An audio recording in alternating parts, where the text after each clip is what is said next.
పోయే త్రోవలో ఒక పెద్ద బావి లాంటిది ఉంది. ఇక అమ్మాయికి అన్నీ గుర్తొస్తాను. ఇంటికాడ పరిస్థితి లేనిది, ఇది కూడా పోయింది. ఇంటికాడ పరిస్థితి ఏంటి, ఇంకా నేను ఎలా ఉద్ధరించగలను నా ఫ్యామిలీని, ఇంకా నేను నా ఫ్యామిలీ కష్టాలు చూడలేను కాబట్టి నేను బ్రతకడం వేస్ట్ అని బావి దగ్గరికి వెళ్ళింది. దూకేద్దాం. దాని దగ్గరికి వెళ్ళి ఆ బావి మీదకి ఎక్కగానే వెనక నుంచి ఒక చెయ్యి ఆమెను పట్టుకుంది. ఎవరని చూసింది.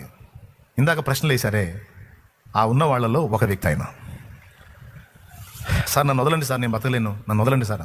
అమ్మమ్మ ఏం చేస్తున్నావు నువ్వు? మేము అడిగిన ప్రశ్నలకి జవాబు ఇస్తే మంచి జ్ఞానవంతురాలు అనుకున్నావు. ఇంత పిచ్చిదానివా నువ్వు? ఇంత వెర్రిమాలోకమా నువ్వు? సార్ నన్ను వదలండి సార్, ఇవన్నీ నాకు వద్దు, నేను బ్రతకాలనుకోవట్లేదు. ఏ పిచ్చిదానా, జాబ్ నీకు వచ్చింది, దిగో, బాయ్ దిగు, దా ఇట్రా అన్నాడు. వచ్చిందనేసరికి దిగింది. కొంతమందికి ఆవేశం పెంచి వెనక ముందు ఏం ఆలోచించరు, ఏడుంది ఏదుంది అని చెప్పి చూసుకుంటూ ఉంటారు. ఏమైంది అట్లా ఆవేశపడితే పోతావు, పోతే ఎవరికి బాధ?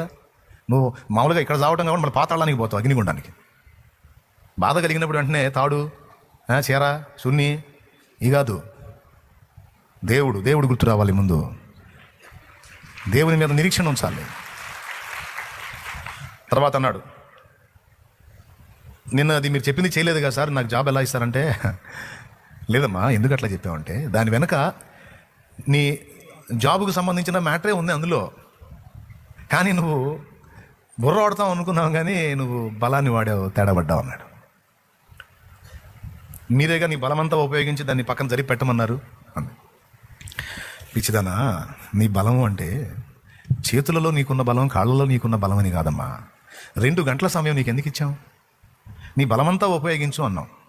అంటే బలం అంటే నీ చేతులు కాళ్ళలో బలం కాదు, నీ కుటుంబం నీ బలం, నిన్ను ప్రేమించే నీ సహోదరులు నీ బలం, నిన్ను ప్రేమించే నీ స్నేహితులు నీ బలం. 2 గంటల సమయం ఉంది. ఒక చిన్న ఫోన్ వాళ్ళకు కొడితే మొత్తం వచ్చేవాళ్ళు కదా. వచ్చి లాకర్ని నేను చూపించిన ప్రదేశంలో కాదు, అసలు బయటికి తెమ్మన్నది ఇచ్చేవాళ్ళు కదా. నీ బలం ఉపయోగించు అంటే నీ చేతిలో బలం అని కాదు, నీ ఇంటి వారిని, నీ కుటుంబ సభ్యులని, నీ కోసం నిలిచిన వారిని నీ బలంగా మార్చుకొని బలమైన కార్యాలు సాధించవచ్చురా తల్లి. ఎందుకు తెలుసా? రేపటి నుంచి నువ్వు చెప్పిన మాట విని నీ మాట చొప్పున కదలటానికి నీ చేతి కింద